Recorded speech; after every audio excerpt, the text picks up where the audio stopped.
سلام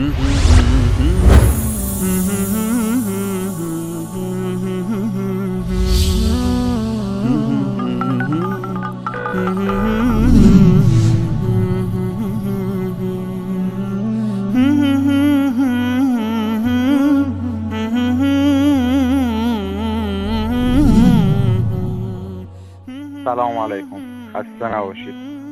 خیلی ممنون هستم از شبکه خیلی خیلی خیلی خوبتون به سال حق و مجری عزیز و مولانای عزیز که تمام مردم و شریف مسلمان اهل سنت ایران را خوب یاری میکنن در مذهبشون که بتونن از مذهب خود دفاع کنن و در برابر اون کسانی که توهین میکنن، فحش‌های به قول آقای مجری میگن و نمیتونن با عقل و مدرک و درایت خودشون ثابت کنن و بیان صحبت کنن و میگن که چه کارهایی بکنیم، چه حرفایی بزنیم که بتونیم از خودمون دفاع کنیم، از مذهبمون، از اینکه بتونیم در برابرشون حرفای خودمون رو بگیم.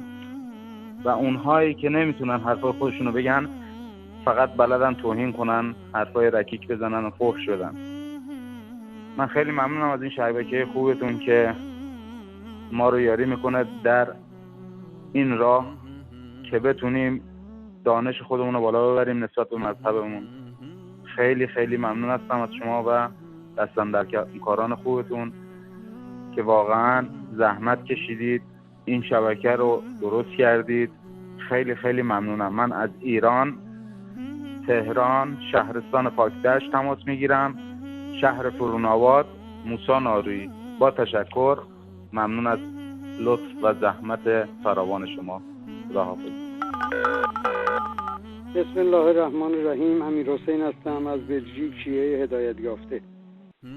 مطلبی که میخواستم عرض کنم در مورد این کلیپی بود که راجع به گوسفندان حضرت اسماعیل که 3 روز در کربلا نه آب میخوردند و نه علف. البته بینندگان کلیپ آن را دیدند، لزومی نمیبینم که کل آن را مجددا بازگو نمایم. فقط من تعجب میکنم از جوانان اصفهان که برای این جوک مسخره اینطور گریه و زاری میکردن.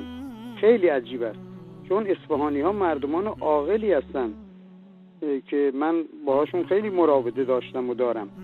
البته عده‌ای از آنها، نمیگویم همه اصفهانی ها، ولی خیلی عجیب است که اینها عقلشان را به طور کل تعطیل کردن، کرکرش هم کشیدن پایین، یه قفلم زدن روش که هیچ کسی دیگه نتونه این قفل باز کنه و عقل اینا رو به کار بندازه. آخه یه کمی خداوند به انسان عقل داده، در آیات مختلف در آیات قرآن در این مولد گفته افلا یعقلون افلا تعقلون، فکر نمی کنید، عقلتون رو به کار نمیندازید.